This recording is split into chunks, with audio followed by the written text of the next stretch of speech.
Savannah, I'm so sorry to hear about the loss of your husband.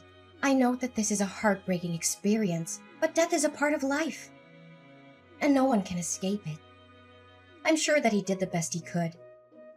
In fact, Jim's battle with cancer was a true inspiration to us all. Thanks for your condolences, Mom. Jim had been fighting cancer with incredible resilience for almost 3 years. We had our share of tears, but we also had so many happy memories. I'll cherish those memories forever. I'm still grieving, but I'm starting to feel stronger, Mom. It's a shame that you and Dad couldn't make it to my husband's funeral yesterday, though. Yes, and we're really, truly sorry about that. As we get older, our bodies start to show the wear and tear of time. Just yesterday, I had a minor heart attack which caused immense pain in my chest, and I couldn't even breathe.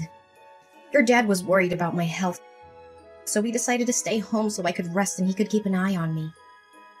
I apologized for not being able to be there for you, Mom.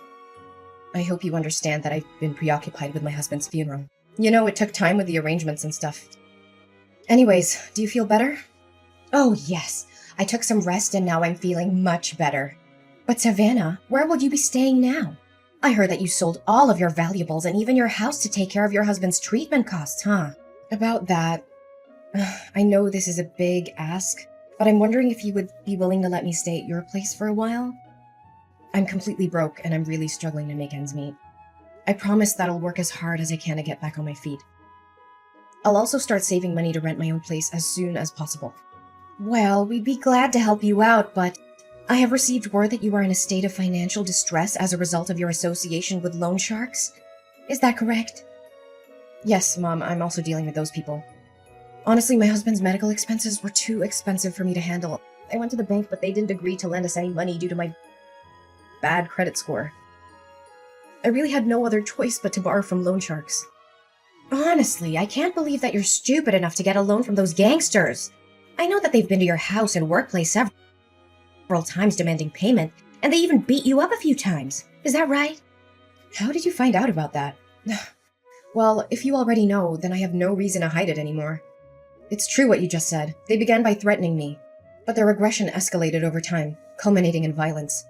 I'm sorry I didn't tell you sooner, but I didn't want to worry you or anyone in the family. Have you lost your mind, Savannah? Seriously, if I let you stay in my house, those racketeers would show up every day and cause us a lot of trouble. How will me, your father, and your brother live in peace, knowing that there are criminals who could potentially harm us? What kind of person are you? Putting your own family at risk like that. Please, Mom, just hear me out, okay? I know loan sharks are dangerous, but I'm doing everything I can to pay them back. This is a difficult time for me, but I promise it's not forever. I'll work tirelessly to pay off my loan. I'm so close to being debt-free. Then everything will be solved. Close to being debt-free? Don't make me laugh. You think I'm stupid enough to believe that? How are you going to clear your debt with the nickels and dimes you earn every month? Your monthly salary isn't even enough to cover your basic necessities, let alone paying your debt. Save your breath. Don't even bother trying to convince me to let you in my house. Please believe in me, Mom. I'm working 2 jobs and I'm cutting back on all my expenses. It'll be a matter of time until our family ends up broke because of your stupid debt. Look, I know for a fact that if I ever let you set foot in my house, you're gonna come crawling to me, begging for help with your financial issues. Or even worse, you're probably gonna rip off all of me and your dad's money. Mom, I know you're angry with me, but I'm begging you to have some sympathy for Joey. She's your granddaughter and she's only 6 years old. If we don't have a place to live, we'll be on the streets. Can you imagine your only granddaughter living on the streets? Stop whining and complaining. I'm not falling for your trap by mentioning Joey. You think you're so important because you gave birth to Joey? Well, guess what? She's not my only granddaughter. I also have your brother, Max. And when he gets married, he'll give me even more beautiful grandchildren. Okay, fine. I can understand that I'm not welcome in your house. But I'm only asking you for one favor. Can you please let Joey stay with you guys? Considering my current situation, I'm afraid I won't be able to provide my beloved daughter with enough love, care, and a good environment for her to develop both physically and mentally. I promise to make a plan to pay off my debt and not to let it impact our family's finances. Just please allow Joey to live with you guys. Well, maybe I can agree with that, but give me a few minutes to think. Wait, I just thought of something. The moneylenders also know about your daughter, don't they? Well, yeah. Why do you ask that question? So, if she stays with us, those thugs could also come to my house and use Joey as a hostage to force you to pay for your loan. No way. I don't want to deal with those criminals and be harassed by them day after day. Look, I'm not going to let you or Joey stay with us.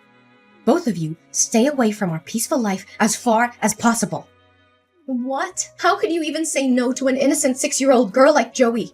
She doesn't know anything, and she has nothing to do with my debt. Can you please reconsider your decision? Look, I said it, and this is the last time I'm going to repeat myself. I don't want you or Joey to appear in my life ever again. So why don't you take matters in your own hands? Don't be a parasite and live upon your own parents like that. Mom, but... I officially announce that you and I are no longer mother and daughter. Next time when you see the moneylenders, tell that to their face so they won't disturb me or your dad. You've been a burden to us since you were born. And now you have the audacity to ask us for help? If I knew one day this would happen, I would have cut ties with you long ago. Savannah, are you there? We're in big trouble. Can you help us out? Mom, what's the matter? I thought you already cast me out and deleted my phone number. Anyways, make it quick, because I'm in the middle of my work, so I won't be able to talk to you for long. Who do you think you are to talk to your own mom with that attitude? Look, you need to help your brother because he's in hot water. You mean Max? What happened to him? Your brother's gambling addiction got him into big financial trouble. Now he got into debt because he was gambling away all of his money. He even mortgaged our house for a loan despite not affording the monthly payments. We're in a really bad position right now. If we don't do anything about it, there's a high chance we'll lose our house. Goodness, why am I not even surprised? You already know that Max is addicted to gambling a long time ago, but you never did anything to stop him. When I warned you about the consequences, you told me to shut up. Mind my own business and that he was just gambling for fun. Honestly, Max being in debt is the outcome that you could have easily avoided, but you chose not to. I know, Savannah, and I regret not having taken any action. But what's the point of crying over spilled milk? The most pressing matter at hand is to find a solution to the current predicament. Would you agree, my dear? You know what they say, blood is thicker than water. We're family, right? So there's no reason for you not to lend us a helping hand in this difficult time. So, after all the things you did to me, including faking being sick so you could avoid attending my husband's funeral and refusing to help me and my daughter, suddenly we become family again? Please, spare me the act. I've already seen past your mask. What? How did you find out about that? I can already see the wheels turning in your head, wondering how I found out about your malingering. Well, I came all the way to your house and I asked the neighbors myself. Unsurprisingly, they told me that you were strutting around the house like a spoiled hen as usual. I could easily guess your true intention of not going to my husband's funeral. Either you wanted to avoid getting yourself into trouble with the loan sharks, or you were just too afraid that I would ask you for help. Oh, Savannah, please don't misunderstand me like that. I didn't attend the funeral because I wanted to keep you safe. I couldn't bear to tell you in person that I wanted to cut ties with you.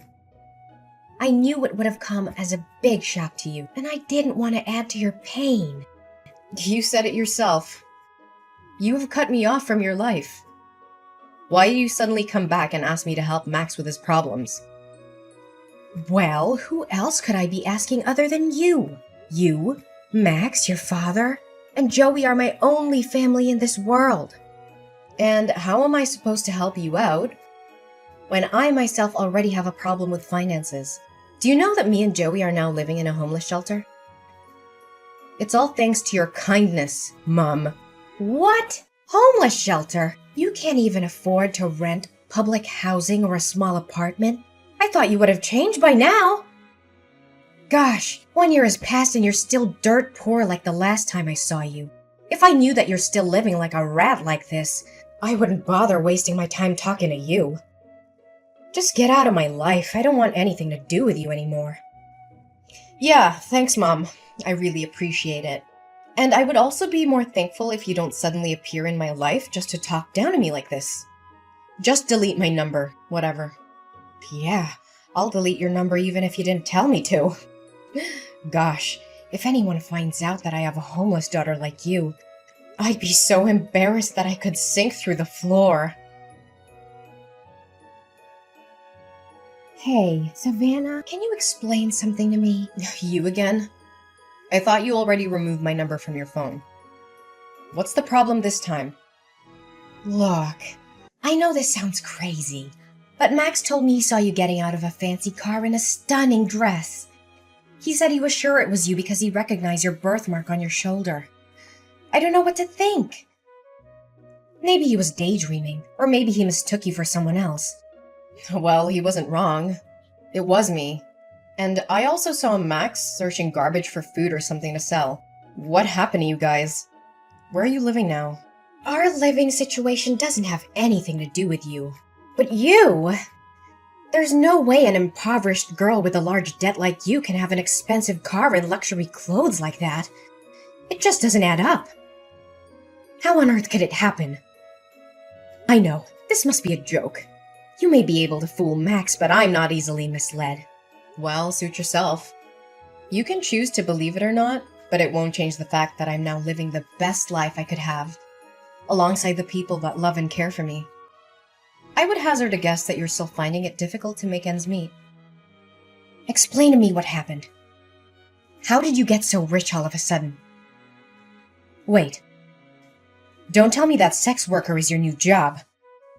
Well, what else could you possibly do other than leeching off richer men? Seriously, if you don't have anything nice to say, please don't say anything at all. Anyways, back to my story. I was minding my business on my way to work when I witnessed a crime. A woman was having her purse snatched, and I knew I had to do something. I chased after the robber and was able to get the purse back. Let me guess. You found a lot of money in the purse and you just decided to keep it for yourself. How convenient for you. If I had known how quickly you can make money like that, I would have told Max to do the same thing. Could you stop interrupting me like that? Goodness, you're just as impolite as the last time we talked to each other. Fine. Go on. I can't believe you dare to talk to your own mom in that manner. Okay, so after I returned the purse to the woman, she invited me to dinner. We shared our stories with each other, and it turned out that she was a wealthy woman named Daisy, whose husband, Mr. Johnson, owned a famous fine dining chain. Mr. and Mrs. Johnson couldn't have children together, so after hearing my story, they expressed their sympathy and decided to adopt me as their daughter and Joey as their grandchild. They were also kind enough to help me pay off the rest of my loan. Whoa, hold on right there.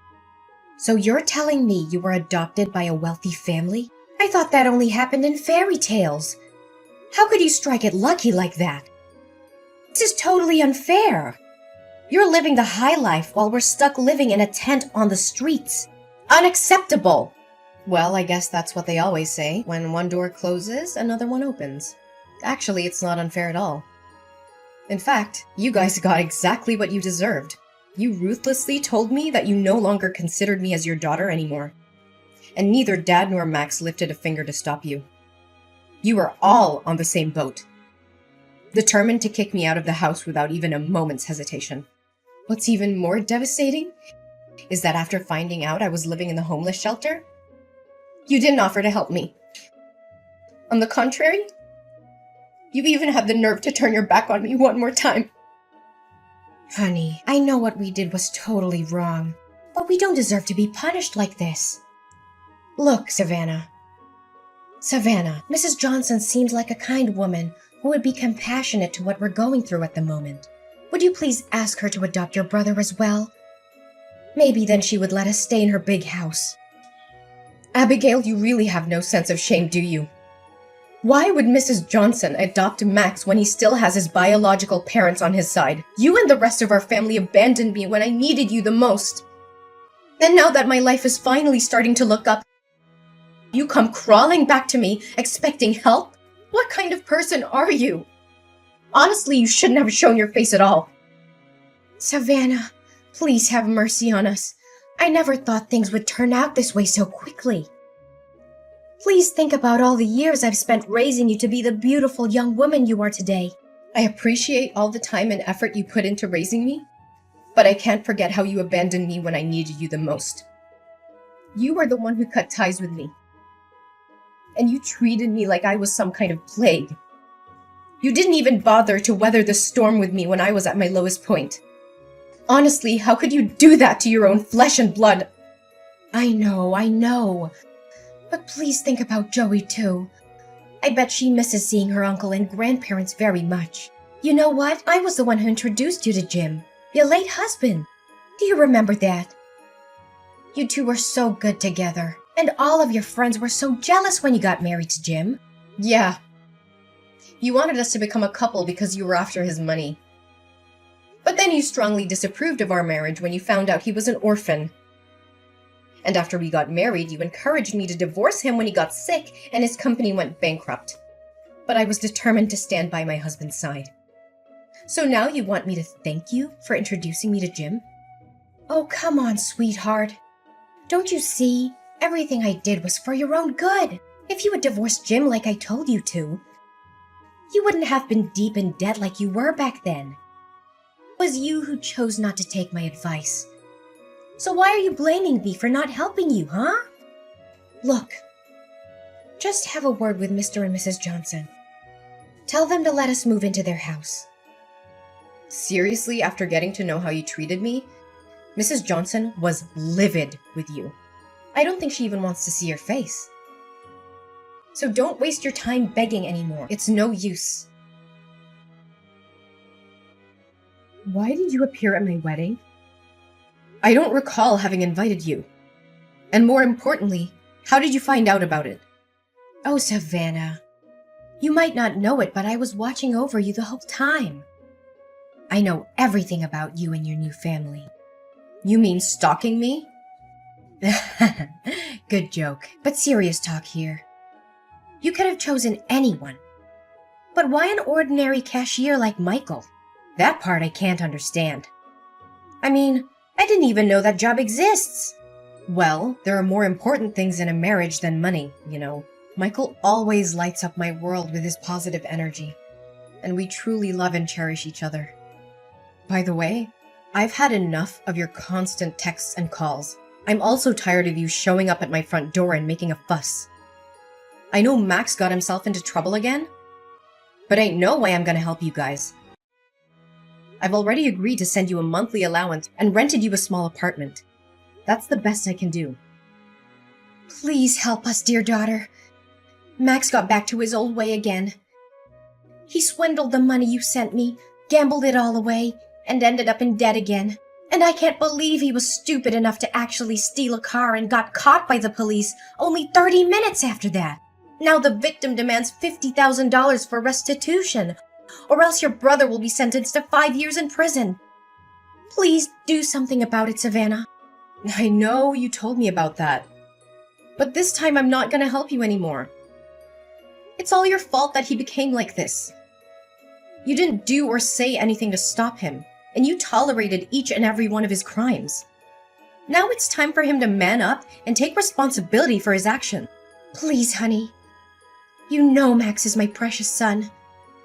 I can't stand seeing him being locked up in jail like that. You saw me kneel down and beg for your forgiveness at your wedding. I know we did you wrong. But please give us another chance. It's none of my concern. You should consider yourself lucky that I even let you sit through my whole wedding, even though you cried and made a scene the whole time. My adoptive parents were this close to calling the bodyguard to kick you out. I told you already, I'm not going to help you anymore. Max has to learn his lesson, and so do you. My mother, Abigail, was desperate to help my brother Max avoid getting arrested for the crime he had committed. She couldn't afford to pay the restitution the court had ordered, so she came up with a crazy plan. She used a fake gun to rob a bank. She was arrested almost immediately and sentenced to 2 years in prison. I do feel sorry for Max and my mom. I visited them in jail every now and then, but they always became angry when they saw me. They threw fits and blamed me for their being in jail. They seemed to be unable to see the error of their ways. After my dad left alone in the house, I invited him to live with us and my husband, Michael. However, he refused, feeling ashamed of what he had done to me. He chose to live by himself in the apartment that I had rented for him. I hope that in the future, I'll be able to convince him to move in with us. After all, we are still a family. Looking back at everything I went through, I am so grateful for my life. There were times when I thought I couldn't make it, and I even considered suicide. But I found the courage to overcome tremendous challenges in life. I hope that my story can inspire others who are still fighting their own battle. No matter how difficult things may seem, it's important to never give up. There is always hope, and you are not alone.